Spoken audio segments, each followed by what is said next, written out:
Hello viewers, welcome to pregnancy vibes. இந்த வீடியோவில் நாம் எதை பற்றி பார்க்க போகிறோன்னா, ஜெஸ்டேஷனல் டயபெட்டிஸ்னால் என்ன, கர்ப்பகால சர்க்கரை உயர்வுனால என்னென்ன பாதிப்புகள் வரும், இதனால் ப்ரெக்னென்ட் ஆகிறதே எப்படி ரொம்ப கஷ்டம் அப்படின்றத பற்றியும் பார்க்கலாம்.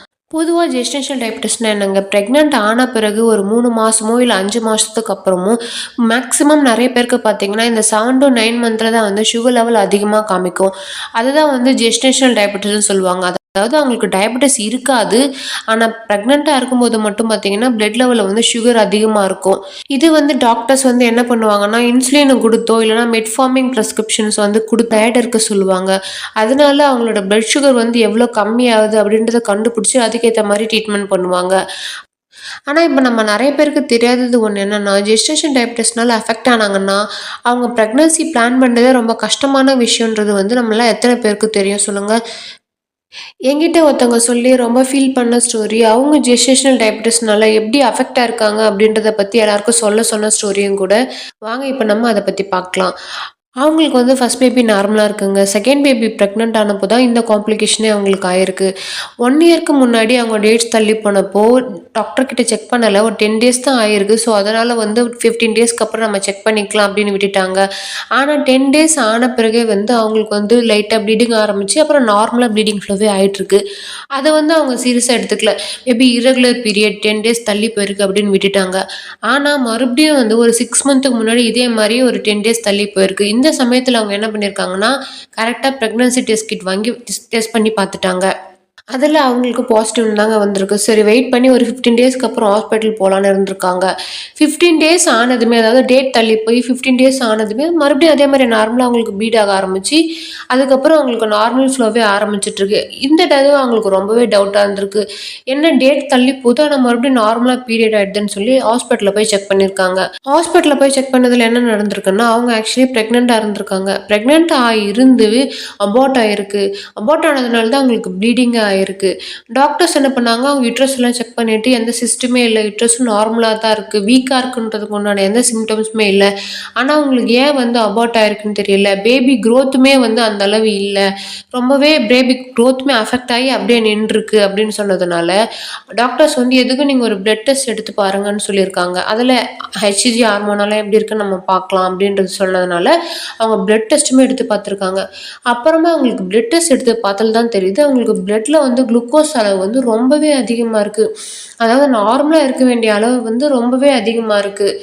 எவ்வளோ இருக்குன்னா, பிளட்டில் வந்து குளுக்கோஸ் அளவு வந்து 228 இருந்திருக்குங்க. பொதுவாக வந்து லெஸ் தென் 140 இருக்கணும். அது நம்ம எல்லாருக்குமே தெரியும். பிளட்டில் வந்து சுகர் அளவு வந்து அண்ட் HbA1c பார்த்தீங்கன்னா 8.1 இருக்குது. மோர் தென் 8 இருந்தாலே வந்து அவங்க டயபிட்டிஸ்ங்க. அவங்க வந்து அந்த ரிசல்ட்டை பார்த்துட்டு பிறகு இதனால தான் வந்து உங்களுக்கு வந்து அபார்ட் ஆகிருக்கு, இதனால தான் குழந்தையோட க்ரோத்துமே உங்களுக்கு இல்லை அப்படின்னு சொன்னதுனால அவங்க ரொம்பவே ஃபீல் பண்ணாங்க. ஏன்னா அவங்களுக்கு வந்து டயபிட்டிஸுமே இல்லை, திடீர்னு எனக்கு வந்து எப்படி பிளட் சுகர் அதிகமாகும் அப்படின்னு வந்து அவங்களுக்கு ரொம்பவே ஷாக்கு. ஏன்னா வந்து அவங்களுக்கு டயபெட்டிஸ் பேஷண்ட்டாக இருந்தாலும் பரவாயில்ல, நம்ம ப்ரிகாஷன்ஸாக வந்து இருந்துக்கலாம். ஆனால் டயபெட்டுமே இல்லாமல் ஒரு ஃபஸ்ட்டு ட்ரைமஸ்டரில் ஸ்டார்டிங்லேயே வந்து இந்தளவு ஹை குளுக்கோஸ் ஸ்பைக் இருக்குன்றது வந்து அவங்களுக்கு ரொம்பவே ஷாக்கான ஒரு விஷயம். டாக்டர்ஸ் என்ன கேட்டிருக்காங்கன்னா, உங்களுக்கு ஆல்ரெடி டயபெட்டிஸ் இருக்கா, அதனால தான் சுகர் லெவல் இவ்வளோ அதிகமாக இருக்கான்னு கேட்டப்ப, இல்லை எனக்கு டயபெட்டிஸ் கிடையாது, என்னோட பேரண்ட்ஸ்க்கு மட்டும்தான் இருக்குது, அதாவது அவங்களோட அம்மாவுக்கு மட்டும் சுகர் இருக்குது, அதனால மேபி இப்படி ஆகலாமா அப்படின்னு கேட்டதுக்கு, இல்லை உங்களுக்கு ஆல்ரெடி சுகர் இருக்கிறதுனால தான் வந்து பிளட்டில் வந்து அதிகமாக சுகர் லெவல் இருந்ததுனால அபார்ட் ஆயிருக்கு அப்படின்னு சொல்லியிருக்காங்க.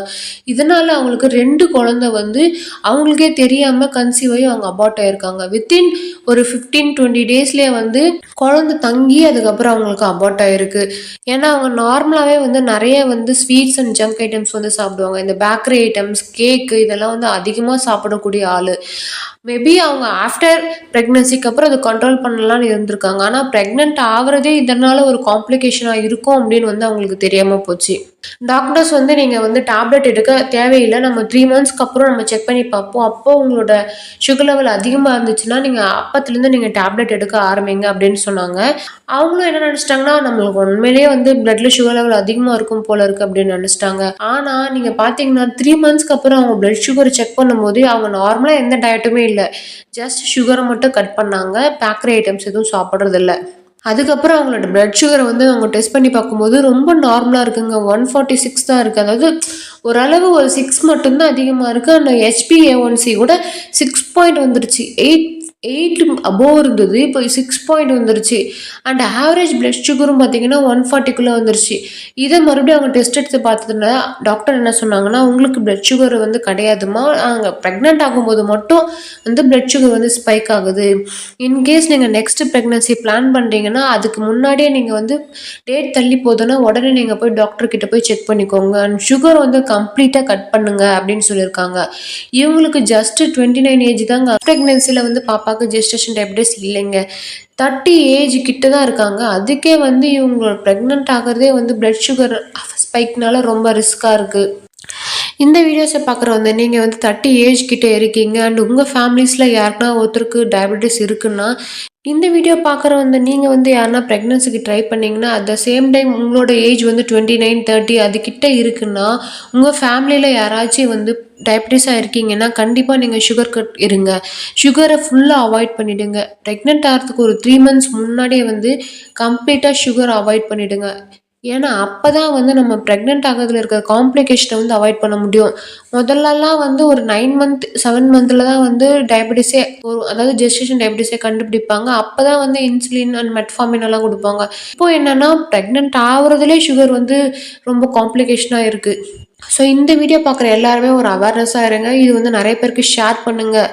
ஏன்னா நம்மளுக்கு சுகர் இல்லைனா கூட ப்ரெக்னென்ட் ஆகிறதுனாலே நம்மளுக்கு காம்ப்ளிகேஷன்ஸ் இருக்குது. ஸோ அதனால் என்ன சொல்கிறேன்னா, எந்த ஒரு சுகருமே எடுத்துக்காதீங்க. கருப்பட்டி, சர்க்கரை, ஒயிட் சுகர் எதுவுமே வேணாம். இந்த மாதிரி நம்ம சுகர்ஸை வந்து கம்ப்ளீட்டாக அவாய்ட் பண்ணால் மட்டும்தான் நம்மளால் ஒரு ஹெல்த்தியாக வந்து ப்ரெக்னன்சியை கண்டினியூ பண்ண முடியும்.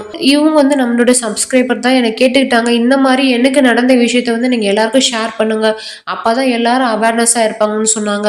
ஸோ அதனாலே நான் ரொம்ப நாள் வீடியோஸ் போடலனாலும் பரவாயில்லன்னு சொல்லிட்டு இவங்களோட இந்த ஸ்டோரியை வந்து நான் கண்டிப்பாக போட்டே ஆகணும்னு சொல்லி நம்ம சேனலில் ஷேர் பண்ணியிருக்கேன். அப்புறம் தான் எனக்கு ஒரு யோசனை தோணுச்சு, இந்த மாதிரி எத்தனையோ பேர் எத்தனையோ விஷயங்களை காம்ப்ளிகேஷனாக ஃபேஸ் பண்ணியிருப்பீங்க. அது எல்லாமே அவங்களோடயே போயிட்டுருக்கும். ஸோ உங்களுக்கும் இந்த மாதிரி உங்கள் வாழ்க்கையில் நடந்த விஷயங்களை வந்து மற்றவங்களுக்கு ஷேர் பண்ணி அவேர்னஸ் பண்ணணும்னா, நீங்கள் நம்ம சேனலில் வந்து அதை வந்து சொல்லணும்னு நினச்சிங்கன்னா கண்டிப்பாக எனக்கு ஷேர் பண்ணுங்கள். நான் வந்து இந்த வீடியோ கீழே வந்து என்னோடய மெயில் ஐடியும் ஷேர் பண்ணுறேன். அந்த மெயில் ஐடியில் உங்கள் வாழ்க்கையில் நடந்த இந்த மாதிரி விஷயங்களை வந்து நீ ஷேர் பண்ணிங்கன்னா நம்ம சேனல்லேயே நான் அதை போஸ்ட் பண்ணுறேன். அதை பார்த்துட்டு நிறைய பேருக்கு யூஸ்ஃபுல்லாக இருக்கும். ஸோ கண்டிப்பாக மறக்காமல் இந்த வீடியோ உங்களுக்கு யூஸ்ஃபுல்லாக இருக்குன்னு நினச்சிங்கன்னா நம்ம சேனலை சப்ஸ்கிரைப் பண்ணிக்கோங்க. அந்த உங்களோட ஸ்டோரிஸுமே நீங்கள் ஷேர் பண்ணுங்கள். அப்போ தான் மற்றவங்களுக்கு வந்து அது யூஸ்ஃபுல்லாக இருக்கும்னு நினைக்கிறேன் நான். தேங்க்யூ ஃபார் வாட்சிங்.